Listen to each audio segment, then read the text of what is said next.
We're seeing something completely different.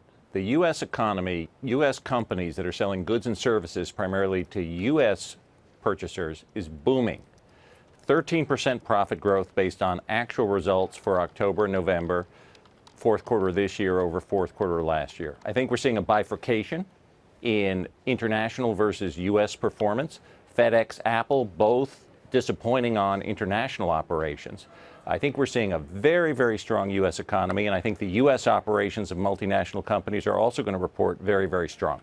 Are you noticing that the companies that you do business with, are they extending capital spending plans? I mean, are they feeling confident enough about the economy where they are spending money themselves? Absolutely. Capital expenditure plans are staying right on track with where they've been, a strong trend since the Tax Cuts and Jobs Act passed. And we don't see any change there. Now, I do think we're seeing some reductions in capital expenditures in the energy sector where we're not very active. But in the non-commodity U.S.-centered businesses, hiring is strong, capital expenditures are strong. In fact, there's shortages. Companies are having trouble filling open positions.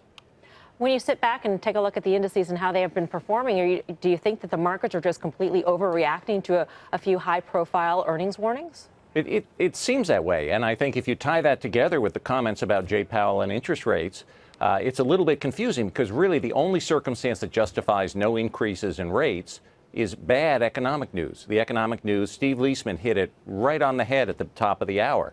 He'd rather see stronger U.S. economic results and a rate increase or two, and I think that's what we're getting. That's what our data shows is likely to be coming down the road.